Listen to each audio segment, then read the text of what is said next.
जय श्री कृष्णा। प्रिय दर्शकों, आप सभी का स्वागत है हमारे इस YouTube चैनल पर।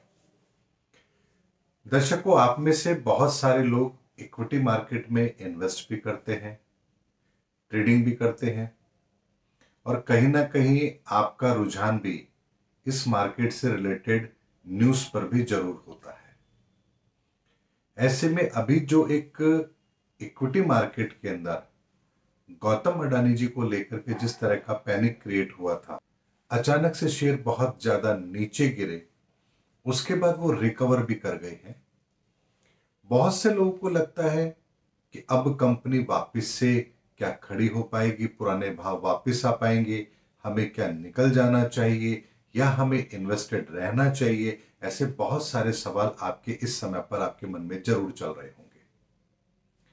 आज का ये वीडियो मैं आप लोगों को इसीलिए दे रहा हूं क्योंकि आने वाला समय इस घटना से बहुत ज्यादा प्रभावित होगा, इसीलिए आप लोगों को यह इंफॉर्मेशन देना मेरा दायित्व है। दर्शकों, गौतम अडानी जी की कुंडली जो पब्लिक डोमेन में है वो ठीक नहीं है, लेकिन जो कुंडली मेरे पास उपलब्ध है कि हमारे ही किसी व्यूअर ने हमें भेजी थी, उसके आधार पर जो प्रेडिक्शंस थे वो उनके जीवन से मैच भी करते हैं। इसीलिए बात मैं आप लोगों के सामने रख रहा हूं। जुलाई 2023 तक आप परिस्थितियों को मैनेज होता हुआ देखेंगे, खास तौर पे उनकी कंपनी के शेयर्स को लेकर के। लेकिन जुलाई के बाद में 3 साल का समय उनके जीवन में ऐसे आ रहा है जो उनकी परेशानी को बढ़ाने वाला है। उनको शारीरिक तौर पर भी परेशान करेगा, आर्थिक तौर पर भी परेशान करेगा, व्यापारिक दृष्टिकोण से भी परेशान करेगा और कुछ लिटिगेशन का सामना भी उन्हें करवाएगा। ऐसे में शनि स्वयं छठे भाव में बैठा हो और दशम भाव में शनि का ट्रांजिट चल रहा हो, तो ऐसे व्यक्ति को अपने जीवन में परेशानी आए, ये 100% होता है, अगर खास तौर पे शनि उसकी कुंडली में नेगेटिव हो तो।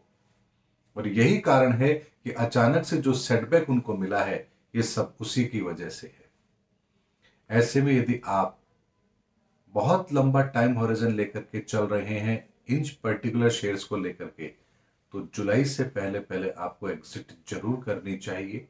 ये जो बाउंस बैक हुआ है नीचे से, ये आपको एग्जिट कराने के लिए है, इसका फायदा उठाइए।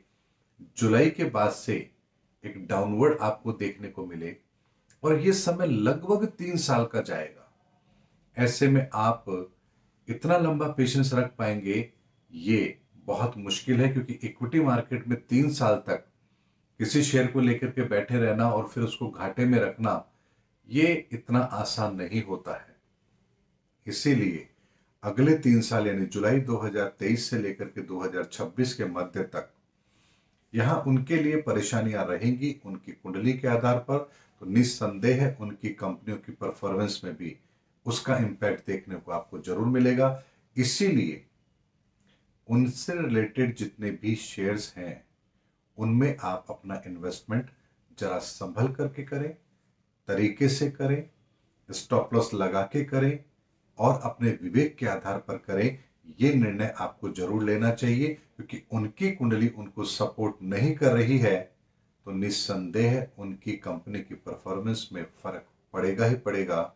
और आप सीधे सीधे यदि इक्विटी मार्केट से जुड़े हुए हैं और खास तौर पर उनकी कंपनी में इन्वेस्टेड हैं, तो आपके लिए यह समय बहुत महत्वपूर्ण रहेगा। इसलिए आपका निर्णय बहुत सोच समझ करके होना चाहिए।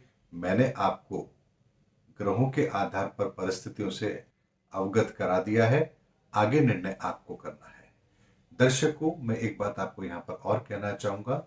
मेरा ये स्पष्ट मत है कि मैं आपको उनकी कंपनी में इन्वेस्ट करने के लिए या उनसे निकलने के लिए नहीं कह रहा हूं, बल्कि आपको एक गाइडलाइन दे रहा हूं कि आने वाला समय उनका कैसा रहने वाला है और उसके आधार पर आप निर्णय लीजिए कि आपको क्या करना चाहिए। क्योंकि कंपनी के अंदर जब आपको इन्वेस्ट करते हैं तो आप उसकी एक लंबे टाइम होरिजन के हिसाब से पूरी कैलकुलेशन जरूर लगानी चाहिए आप लोगों को कि ये कंपनी आने वाले 2-3 सालों में किस तरह का परफॉर्मेंस करेगी और ये हमें प्रॉफिट बना के देगी या नहीं देगी, ये आकलन विशुद्ध रूप से होना चाहिए और वही मैं आप लोगों को दे भी रहा हूं। उम्मीद करता हूं दर्शकों मेरा वीडियो आपको जरूर पसंद आया होगा। अगले वीडियो में आपसे फिर भेंट होगी, तब तक हमारे चैनल पर बने रहिए।